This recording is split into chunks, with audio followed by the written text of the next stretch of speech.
You're listening to the Autism Weekly podcast. Each week we share community voices and bring light to stories that increase awareness, acceptance, equity, access, and inclusion. If you haven't already, subscribe to join the Autism Weekly family. I'm your host, Jeff Skibitsky. This week, we're joined by Ashley Penney and Yev Veverka, authors of Compassion, the Eighth Dimension of Applied Behavior Analysis. With expertise in research, education, and clinical practice, they are leading voices in reshaping ABA and championing compassionate care. While their co-authors, Adriana Luna, Catherine Bateman, and Eileen Schwartz, couldn't join us today, we're excited to dive into the group's groundbreaking work and their vision for the future of applied behavior analysis. Welcome to the podcast, Ashley and Yev. Thanks for having us. We're so excited to be here. Yes, thank you.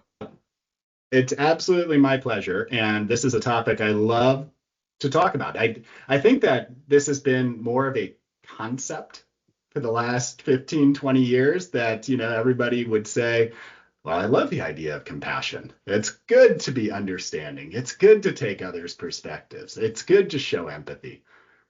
But what we haven't always done is tried to figure out how that actually looks in a service model of care and what that looks like as far as bringing people into the decision-making process. So I'd love to be able to get into all that. But before we get started, this is the 1-year anniversary for you all. You all put this journal article out about a year ago. I guess I'd love to know how you're defining, and maybe we can start with you, Yev, how you're defining compassionate care when it comes to ABA, because it still is a hot topic. This is debated as far as what ABA should look like.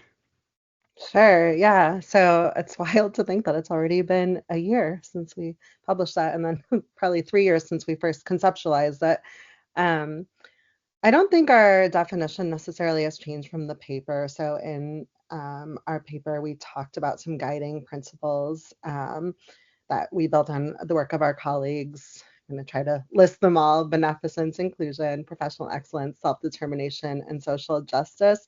And so I think for us, using those to guide our definition of compassionate care, compassion in ABA means an active process of promoting our clients' quality of life and well-being above all else, and asking truly, like, whose lives are we here, or whose lives are being improved by our treatments, our outcomes, our goals, and how are we creating true, meaningful participation opportunities and inclusion. Ashley, if you have anything to add there. I think the only thing I would add to that too, in terms of like moving from a concept to practice, is we included the 5 guiding principles as a way for practitioners to engage in active reflection about the work that they're doing. It does require more work. It's really easy to make assumptions about the work that we're doing and assume that it is leading to improved quality of life, and assume that the way that we're addressing goals or progress are acceptable to our patients and our clients. But by using those 5 guiding principles and really thinking through some of the implications for practice that we include in the paper, it takes more effort on the part of the practitioner, but it really does help center the client in that decision-making process, so that we can no longer just safely assume that we are doing good work and we are doing things in the best interest of our clients without actively engaging them in that process. And I mean, from the clinical standpoint, that seems like it would always be the best care model. But historically, I would suggest that that's not always how it's been. It's even outside of ABA in medicine, it's the clinician knows, the clinician tells you. The clinician is the one that is going to let you know what you should prioritize. What is the most important thing to you is being told to you by somebody else. How has that started to change? I mean, is that just a heavy emphasis on client-centered programming? It's over the course of this year, more and more people are becoming aware. They're reading your article. How are they starting to change their practice right now to make sure that they're not just doing lip service to compassionate care, but they're actually applying it? That's such a good question. I think I'll start with that one, Yevon, if you want to follow up. I mean, I think that you brought up the medical model and kind of the traditional perspective of like your doctor knows best, your provider knows best. And I think that that is a stark contrast when applied behavior analysis became kind of a medicalized practice, because we can't really, we can know what's maybe recommended in terms of the scientifically sound way to change behavior, but what behaviors we change, where they're going to happen, all of that stuff, we have to rely on our clients and their families and their communities and the people and places where they want to spend their time to know that what we're doing actually fits with their life and their context. It's not the same thing as saying, oh, you have this situation, take this medication. It's a really different ball game altogether. And yeah, if I were to break this down into just component pieces of how maybe a board certified behavior analyst might tackle their work, and I'm looking at the programming piece.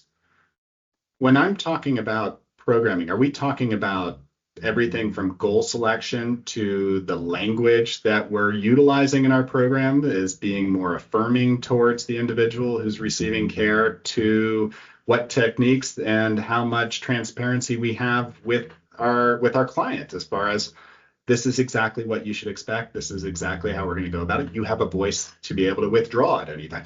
How does all of this work with compassionate care when we're creating goals from the beginning? Because as a BCBA, that's probably one of the most important things, is that I set things up right.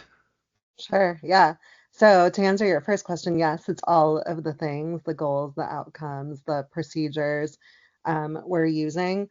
And it's really kind of taking this idea of shifting from being that expert, like you talked about, the medical expert, to partner. So thinking about something, I think we talk about this in our paper, of ABA is not something that is done to clients. ABA started off as a science. It started off as a compassionate science, and then all these kind of systemic barriers got in our way as a field. But thinking of ABA as a science again, and something that is applied in partnership with our clients to incorporate their values, their context. We'll run a program very differently with a child who is getting services in their religious school versus an outdoor preschool. I guess that might be a very Seattle example. But it's incorporating them as partners, so we can ask questions like, what is your family value? Does our science and the application of our science fit in with your life, rather than disrupt it, rather than we're going to pull you out and put you in this clinical setting and apply this set of programs that we always do in the same order, no matter who you are or what you value. Did I answer your question, Jeff? Yeah, absolutely. And I mean, but you mentioned one thing in that answer that I'd love to explore a little bit, and maybe Ashley, you can weigh in on this, but barriers. I mean, are these barriers that are external barriers? Are they ones that in our education process we're not taught enough initially on how to be more creative in our approach? Is it because we don't have ongoing training? Are there insurance or payer barriers? Like, what are these barriers that have influenced the way that we're doing practice that maybe have inhibited our ability to stick with a compassionate care model historically? Yes. No, I'm just kidding. There are barriers all across the place. And I think that some of them too are barriers that we have now that were actually things that facilitated access to services at one point in time. So if we really think back to, the original conception of applied behavior analysis, those were applied goals based on the settings and environments where people were spending their time with this intention of increasing access to a variety of places. And then we saw applied behavior analysis as something that was available to people who could afford it, and in some cases, something that was available to people in schools through special education training. And then with kind of the increase in healthcare funding, that was a really important opportunity in our field. but it also creates barriers as well, because now we have this medicalized model, and there are barriers in terms of, schools work on educational outcomes. Private providers who are working with health insurance have to work on medically necessary outcomes. But most people want to spend their time and their lives in places outside of kind of thinking about this medicalized model or an education only based model. And so I think the barriers, I think we're at a point in time where we have this opportunity for growth, and growth and change doesn't happen in a linear and easy way. And so all the barriers that you mentioned are there, and we certainly don't have the answers for those things. But the more we kind of continue to push back on what a compassionate science of applied behavior analysis looks like, and the more we advocate for outcomes that are meaningful for our clients, and really program for those things from the beginning, challenging though it may be, the better off our field will be. Absolutely. And you use the word meaningful. And when you were talking earlier, Yev, you were talking about client-centered approaches. And it seems to me is that the most meaningful programming is coming from that collaboration with your client to make sure that anything that we're doing has an immediate value to the way that they're seeing their service and the way that they're trying to be able to be empowered through their life. How do you, I guess the juxtaposition of this is that a lot of our BCBAs are trained to do an assessment, create the plan, present the plan, tell them this is what we're doing, and put that into play. What would you be coaching that BCBA who's assessing their child, trying to use all of their academic information to be able to do this perfect plan and perfect techniques? And how would you be coaching them differently to make sure that what they're doing is meaningful to the client? Yeah, that's a great question. I think my students get sick of hearing me say the words, it depends. It's all about, I always tell them, context above all else. So think about context. When an assessment can look the exact same for two kids, and in one, so let's say I work on feeding, for example, and let's say in one family, an assessment shows that this child isn't self-feeding. They're not using utensils. They're not self-feeding. And in another assessment, it shows the same thing. But does that mean we absolutely work on it for both? Not necessarily, right? We have to ask some further questions and do some critical thinking about context. So is this important for this family? Is it a cultural, so in some cultures, their kids are fed later in life, and it is perfectly within normal, I'm using quotes for those who can't see, within normal, like behavior, it's a perfectly normal and anticipated behavior, even in older kids. So I think just kind of thinking about the human and the family as an individual rather than following the series of, we go from assessment, and when we show that this skill is missing, we write a program for it, taking a step in between that and asking questions about, does this individual need this skill? Does this family need them to learn the skill? What will it do for their outcome, for their quality of lives, and how they want to spend their time? And is part of this, I mean, when you were talking about the building of the skill for an individual and the family being able to help support that skill in their own way, is that a lot of behavioral techniques I couldn't always imagine coming into my house at the end of my day and running ABA programs in the way that a behavior analyst might be doing to be able to establish a skill in my home environment. How much of compassionate care is really understanding how the family flow is and modifying what you're doing technique wise and modifying what you're doing for goals to really try and say, I'm trying to be able to create more opportunity for you all as a family to exist the way you want to. I'm trying to empower you to be able to be a part of every environment you want to, versus saying, I need you to do all the drills that I'm doing on a regular basis in your home environment. Is there a lot of flexibility with that sort of approach? And maybe Yev, you can start us off, and Ashley, you can weigh in on this as well. I mean, there should be, right? I think it's a different question, is there versus should there be? And there should be flexibility if we're truly thinking about an individual's context and what outcomes matter to them. It makes me think of my own experience with trying ABA for my daughter, where she was given a kind of a set of cookie cutter programs, and we had to keep her area of the house clean for therapy. And one of the behaviors we were struggling with was property destruction, and kind of like she would tear apart her room, and then I was scrambling to put it back together so therapy could occur, where that wasn't therapeutic for us. What we needed was kind of embedded um, practice, some parenting support, somebody to maybe help us with some visual schedules. So 100%, like I lived that firsthand, where it doesn't, a mismatch between intervention and context is, I would almost argue, maybe, I don't know, that it's no longer really applying our science. Context is part of it. Absolutely. And Ashley, would you say that, like, I mean, that's one of the key components to buy-in is really connecting it to what's part of that child's world?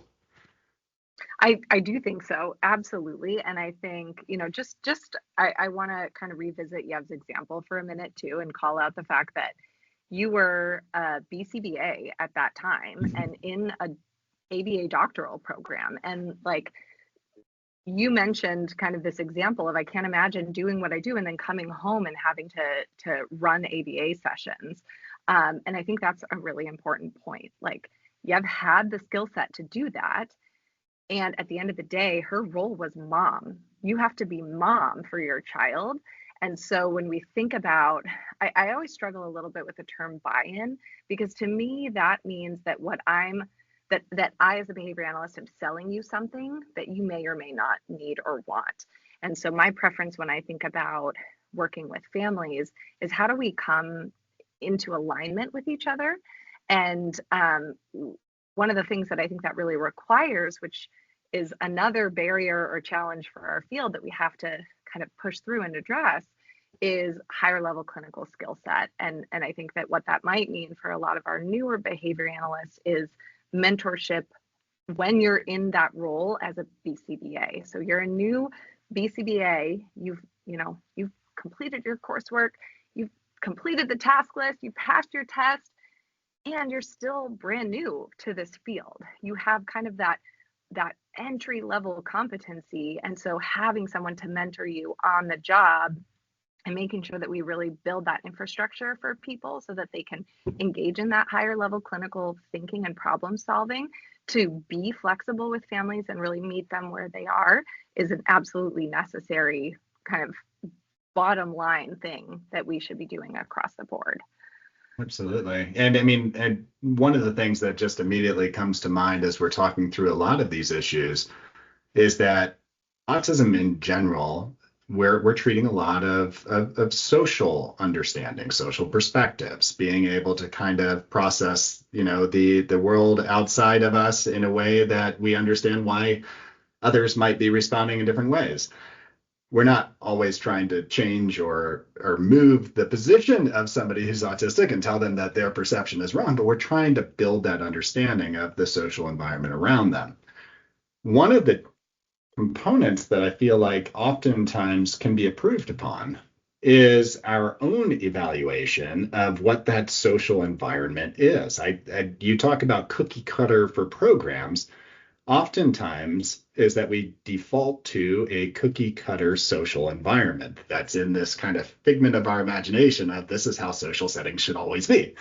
How important for compassionate care is it to do a real cultural evaluation, ecological evaluation, all of those component pieces, to make sure that you're matching the needs and the desires and the values of the recipients of care? And maybe, Yev, you can kind of weigh in and give us some understanding of, where those two things come into to play.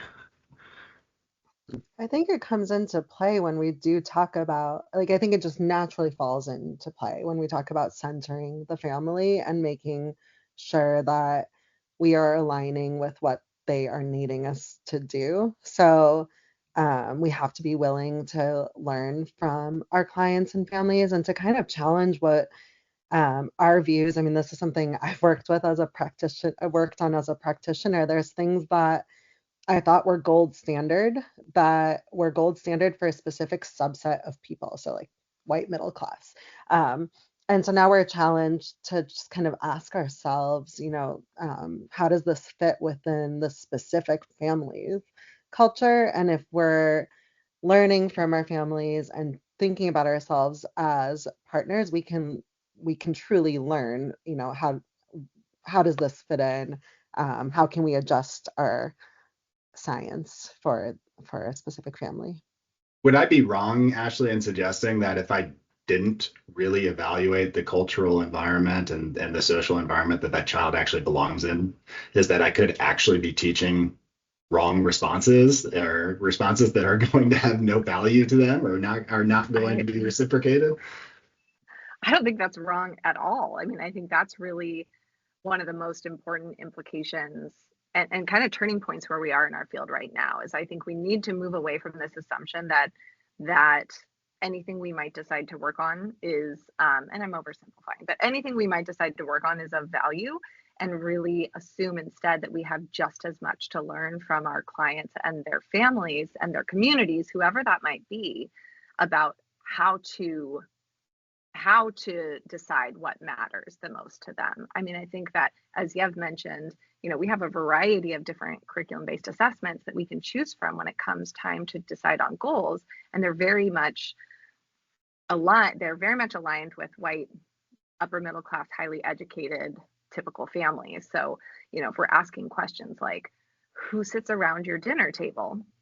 I'm making a lot of assumptions that the family sits down together at a dinner table, and I might be missing out on a variety of questions that actually could help me develop a more meaningful outcome or a more meaningful intervention if feeding or meal times is an important area of focus for that family. So my kind of goal would be that we get to a point where we don't have to ask that question anymore. That really everybody is embedding that into the assessment components that they're doing with every family. And we have just as many tools at our disposal to choose from in terms of how we do that. So you had spoken about your personal behavior change plan that was going into place for you and your child is that the behavior analyst went in and they had very specific goal with a very specific outcome and they wanted to meet that outcome. But it didn't take into consideration what was important for you and your family. When we're talking about some of the social components, is that we have like this social playbook and we're trying to work through it, say, okay, I got this, check that box. But we're not always taking into consideration what's important for that child to be able to really engage and feel successful in their environment socially.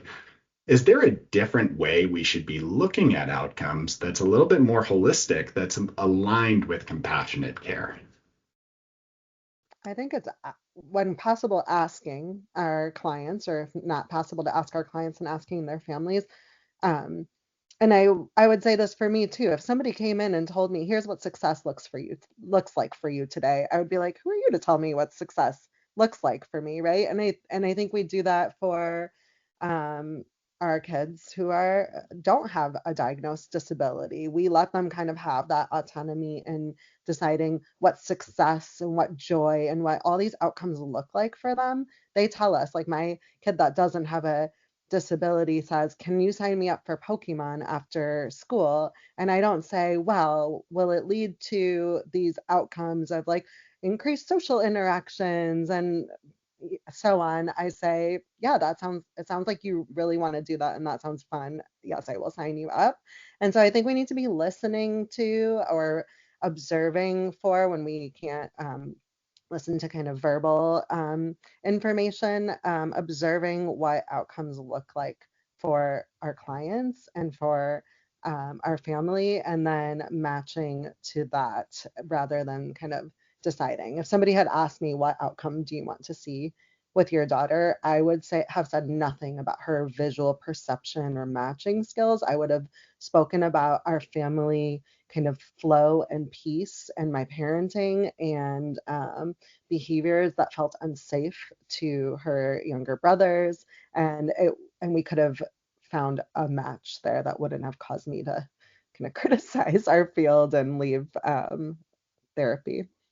Yeah, and what you're describing there, I think, is in line with, at least for us, is that at ABS Kids, where my organization is, that we've really focused more on trying to understand what those priorities of the family are, but looking at quality of life on a regular basis to make sure that what we're doing is impacting the child and the family in the ways that the family finds valuable. I mean, I think the only way really to do that is to consistently reevaluate the quality of life to make sure that that's improving over time.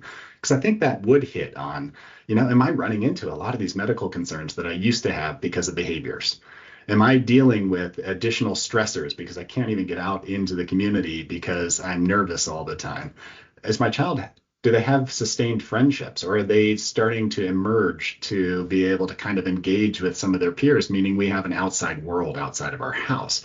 Some of these things seem inherent to me of, well, that's what you really want out of care, right? You want to create an outside world. You want somebody to have empowered opportunities. So that's something that we've invested in. Is that along the lines of what you're thinking, as far as, you should have these constant conversations, you should be reprioritizing goals on a regular basis to meet the needs of the child and the family, but then you should have a way to be able to evaluate, am I getting there? It's not completely subjective, but it's giving me some guidance to know, am I meeting those goals? What do you think on that, Ashley?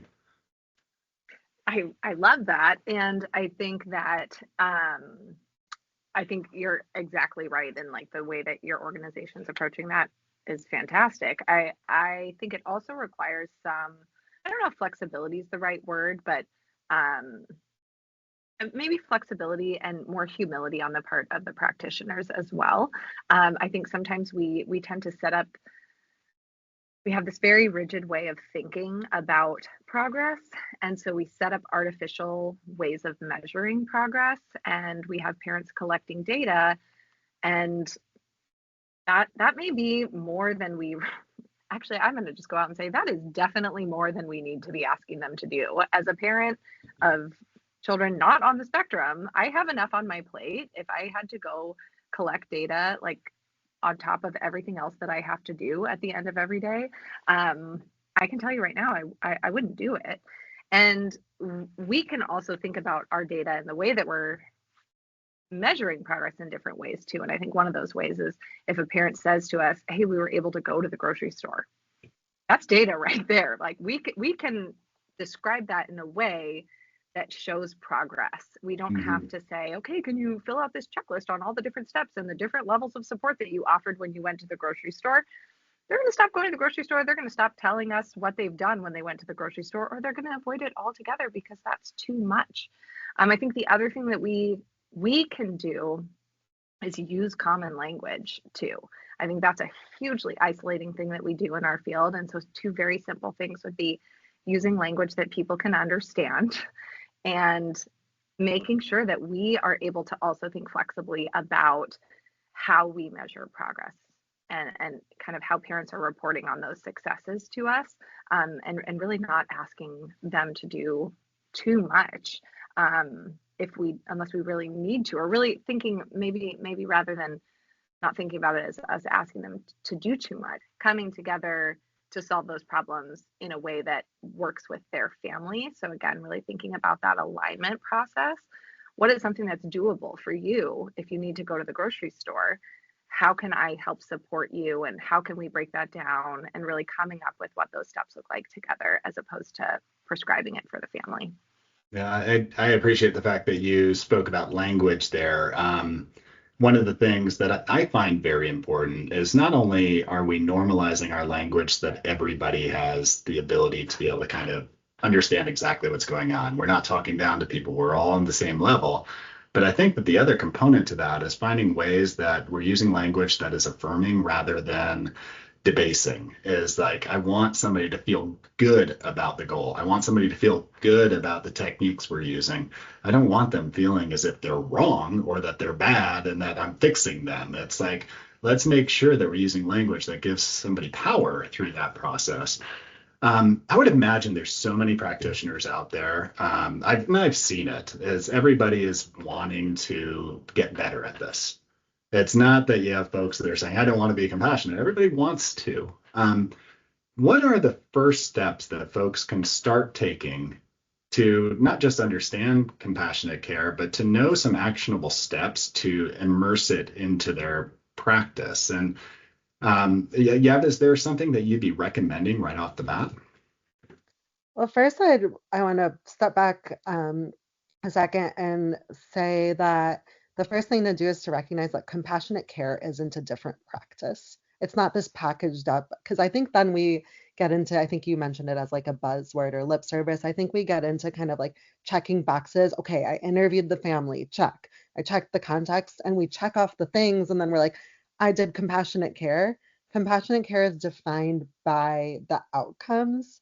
And so it's not a set of procedures that you're ever going to just like check off and say, I now practice compassionate care. It's something that we're centering as identifying part of our science that helps us measure outcomes. So that's kind of a first thing. But then I would say the next step, the second step after you recognize that, is some self reflection and kind of understanding, what do I think is the gold standard? What was I taught? How would this look with a different family? And how will I ask questions of this specific family to make sure that I truly understand their needs? I'll stop there because I could keep going. Well, I mean, just even taking that self-reflection, but are there is there value in doing external validation to somebody saying, hey, let me take a look at what you're doing. Let me take a look at your programs. Let me talk to your families and give you a better idea and understanding of, are they feeling valued through the process? I think potentially some of that surveying and some of that um, even deep dives from somebody who could be a little bit more critical on, what things look like. It could be a value. Is doing some form of external audit, would that be supportive as well? Sure. I mean, I think if the families are involved, especially, I think the people that can give us the best information about how about our outcomes are our consumers, right? So we wouldn't, if we're selling something, or if we're in a different business, we're not going to ask a bunch of other people to see if we're doing it right. We're going to ask the consumers. Hmm. And so I think measures of social validity, measuring those quality of life indicators from our consumers is probably the most validating thing we can do. But certainly learning from others in our field and others in different disciplines. We've had a lot of feedback from folks adjacent to our disciplines, from speech language pathology, from occupational therapy, and asking kind of outside of our field of ABA would be another thing I would love to see more of. Absolutely. And I mean, just even through doing some of those accreditation processes, one of the things that I think that you learn the most is, the feedback that you're getting from your consumer. And it shouldn't just be a one-off through accreditation process. This should be part of every organization's regular building process to say, where are we where are we fulfilling exactly what you're hoping to be able to see? Where can we learn and improve? Because as soon as you don't think that you can improve on your delivery to a recipient of care, you're probably failing them. So, I mean, there's always room to get better and to meet them kind of at the table where they're at. Ashley, do you have other insights to this? Yeah, I mean, I think one of the things that you have hit on too that I want to call out is an increase in collaboration among applied behavior analysts. And I think that as a field, we don't have a great reputation for being good collaborators or being humble practitioners. And so, one of the things that I think is actually very achievable that any BCBA can start doing is engaging in collaboration with other people. And that requires um, a level of humility to say, hey, I have this family that I'm working with. I have this child that I'm working with. I have this goal that I'm working on. I think that I'm kind of applying these 5 guiding principles, and we have these principles in our paper as an exercise to help practitioners think through the application of compassion. Can you talk through this with me and see if I'm missing something? No one person holds all the answers, and I think that that's an important element here. And so even if you don't have access to the accreditation process just yet, there are things that you can be doing right now by having another person to talk through what you're doing and give you feedback. And I think really the important part there is being open to that feedback. I can't tell you how many people tell me, oh yeah, I love feedback. I'm so open to feedback. And talk about lip service. Like, it is not actually true when the rubber hits the road and feedback is given. So I think just generally speaking, we know that feedback's important in our field. And so knowing how to give that based on people's communication styles, how to receive that, and then what to do with it too. Mm-hmm. Yeah, I mean, part of improvement is recognizing and learning from all the failures. Is that what you're describing? I think is important in almost every walk of life. Just being able to kind of say, it's okay to fail. It's we all are going to fail regularly. Let's learn from that and see how we can improve that next step. So it's been a year since you put out the publication.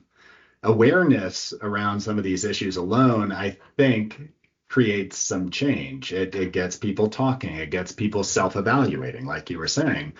So, I mean, I guess, Yev, what are your reflections? I mean, what have you seen over this last year since you guys have published? Have you seen some changes in the dialogue? Have you seen some changes in some of the behaviors or some of the coordination of care or collaboration? I mean, what are you watching right now? What are you observing? It's definitely been heartening to see some changes in dialogue, or at least people reaching out to talk about what does this mean. I'll touch on something Ashley just said. We never proposed that we were experts on what compassion means. We just proposed that we start talking about it, and it's been very validating to see kind of a response around that growing. I think we've seen more discussion, not necessarily related to our article, but in general in the field of honoring autonomy and focusing on quality of life and indices of happiness and assent-based care. We still have a lot of work to do, and I think my hope is that it took something like 50 years before somebody said, hey, these 7 dimensions are old, should we think about them? And so I hope that people start kind of revisiting that every few years and talking about how are we defining our field given the context, given society, given all these things. So I think overall it's been an encouraging response, and it's also really hard to think about how much work we have to do in breaking down some of the barriers to actually doing this work. Yeah, and hopefully it isn't another 50 years before we start to reevaluate and look at things a little bit deeper again. Ashley, what do you expect in the next year? I mean, we're 1 year out of your publication. You're starting to see some dialogue. You're starting to see a little bit more people aware of the fact that this needs to be embedded in every step of the process. Every thought I have has to be led by compassionate care. What are you hoping for this upcoming year as far as the field of ABA and the evolving nature of compassionate care being a part of every program as far as embedded directly into what we're doing, how we're thinking, how we're approaching?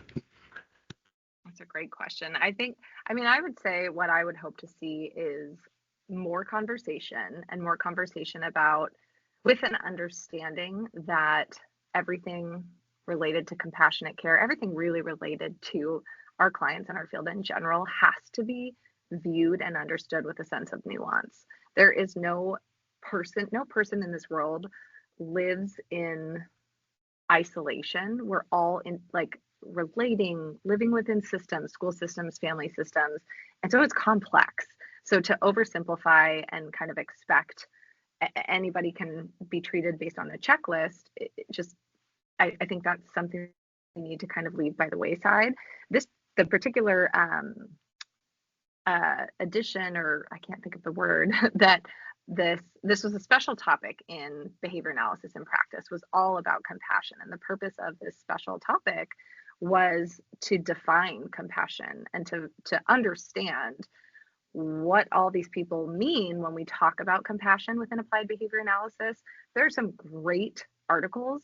I would suggest looking into those if that's something that people are interested in, reading the other articles in this special topic, because the purpose of that was to help us move into this next step. What does it mean to have compassion as a dimension of behavior analysis? I think that's one of the questions we keep getting a lot from people is, well, has it been accepted as an eighth dimension? And as far as I know, there's nobody who's going to say like, yes, this is now the dimension. Like this is something that we've proposed, we've put in a paper the same way that Bayer, Wolf, and Risley put the original 7 dimensions into a paper, and time will tell if it is something that is quote unquote accepted as a dimension. If people start talking at conferences about the 8th dimension or the 8 dimensions of applied behavior analysis, if that's something that's taught in coursework, that's really the only way that we can really begin to see if this is something that's embedded into our field. But all of these other papers in that same special topic can help us think about more ways to actually engage in practice-based implications for what to do when you're out there with your clients. I definitely appreciate the work that you all have put in and bringing this discussion to the table. For those that have not accessed the article, because there's going to be a lot of people out there who just maybe haven't stumbled across it yet, where can they get information on not only that article, but the other work that you all are doing right now, Yev? I think I would suggest starting with the special issue that Ashley mentioned. And it's hard. There's so many people doing amazing work, so it's hard to think about who to point people to. But I would start by looking into some of the organizations that are talking specifically about marginalized communities and context within various cultural communities. So Black applied behavior analysts. Ashley, help me out if I can't remember some of the other ones that we have listed. We talk about them in our paper too, but I would just push people to listen to those doing the work in different communities and learn from different ways to apply ABA, not just read our article, but also start talking to folks. Absolutely. And I think that also changes some of the dialogue right now. The last thing that we ever want to hear is recipients of care come back later and say that they didn't feel valued, or say that the techniques that they were exposed to weren't ones that they feel proud of. And I think that by looking at everything through a lens of compassion will guide us away from that. So Ashley, Yev, thank you so much for continuing this conversation and for putting out this wonderful article, which hopefully will change a lot of perspectives in our field. Thank you. We had a great time talking to you. I would just add too, if people don't have access to the article, they can also reach out to us via email. We're happy to share it. Absolutely. Thank you so much. Thank you for listening to Autism Weekly. We hope you tune back in next week to learn more about autism in the real world. Autism Weekly is now found on all the major listening apps, including Apple Podcasts, Google Podcasts, Stitcher, Spotify, Amazon Music, and more. Subscribe to be notified when we post a new podcast. Autism Weekly is produced by ABS Kids. ABS Kids is proud to provide diagnostic assessments and ABA therapy to children with developmental delays like autism spectrum disorder. You can learn more about ABS Kids and the Autism Weekly podcast by visiting abskids.com. Thanks for tuning in. See you again next week.